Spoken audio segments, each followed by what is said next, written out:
te chung chuan Bangladesh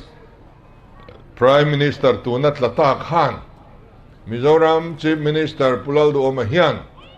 Bangladesh Ram Sathaka, Myanmar Ram Sathaka, India Ram Sathaka, Christian States Yamatumaniti in Kovel Fiatin Minon Beya. Suvele India Rama News Lian Song Songin Min Be Iron Zuya. Mizoram Chief Minister hi Kilaya Independent Ram Christian States Yamtumin Ma Alameka Amerika Sorkane ng Tranglangani Tiin Ban Nirose Mintiana Satakin Min Beya. India Rama Chief Minister Nge Soikai Bir Controversial Bir Kani Hatilai Khan Chanchin Busang Sangin Minron Kol Huaya Min Biak Andua Mase Kaka Kaanglo. So tiang in India Sarkar lampoy ng kan ang dulo an ngoy tlat ani kan ngoy tlat veve ani enge aphe na hian om kan ti chuan Greater Mizoram India ram zau zo British divide and rule mga sarkar pathumma thendara om hi mun khata om le tumin tu na hian ma kan lameka chumiatan chuan India sarkar ngen chanin India Sarkar malsom na dong sungin kanti ero angaya. India Sarkar laka kan rin om hotur ani. So ta trang chuan thendara kan lo om tok zong song zo na thak zong song hi. Kan dam chungin kan min mu chungin a thleng manangem ka hrelowa. So ta chuan ami mal takin mo phurnalian takpe kania. Khovel pum puya zo fa te. Tuna hian ayan call na turbik Chief Minister Office Mizo Diaspora Cell kan honga tisuan Diaspora's happo kan hongle to Kovela Mizo om zong zong amal tlatte welfare om te zong zongin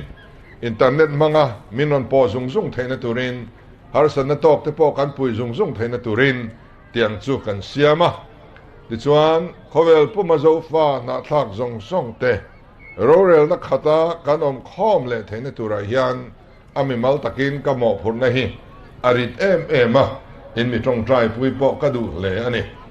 he kan malak na hi kan pha ka ngem ka hrelo amaro chu ke ni mual kan liam nu po thang thar te chuan ara hi in laron seng nge in ka ring ani mizo te hian aob kan nei tlaya kan nei nu po zia ka thil da that na chang kan hre har le zela Minop tu sap hole kan sevela nam zia le chiar lo chang kang masas to zok ten kan chan chinan zia na le khabu te chu kan in nga na an ni tamai maya an ni nan hriat thiam danin kan ming an zia kan phua chu kan nam ming emo kan lo ti thin ani chin hil saum chu nam dangin chin tin min kowa voina hian chin kan ni tak tak emo kan in titlat to ni Manipura kanuna ito su kuki tinan kova. Kuki pakat maanam lova. Mase kuki ang inan lumpia nga kuki mo anin tinhetlat to ni. Mizoram asuan lusay mintiya. Su kandu lova lusay su. Mizo namzinga pakat sa niya mizo huwablo. Su wangin mizo namzinga mizo nambik pakat makanam lova. Kan savaya min huab ming animaya chu wang chuan lu sei hian nam khat chaw huab wangin hei mang tol wang kan tiam mizo rama ro chuan mizo ti kan lo mang ta ni ti chuan heng chin ti te kuki ti te heng hi kan generic name ani lova kan pian pui ming ani lova namdangin min ko na chu po chu diklo taka musit chunga min ko na ani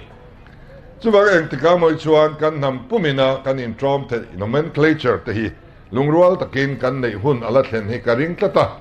chu ama apian ron piang turan ni tu tenem ngon ti vaka pang lo om tur po ani lo in nor chiam chi po ani lo ani tin kan trong te poi common language ala piang don ani chu po chu in nor chian ni lo apianin piang mayang common language te boy tun ni lo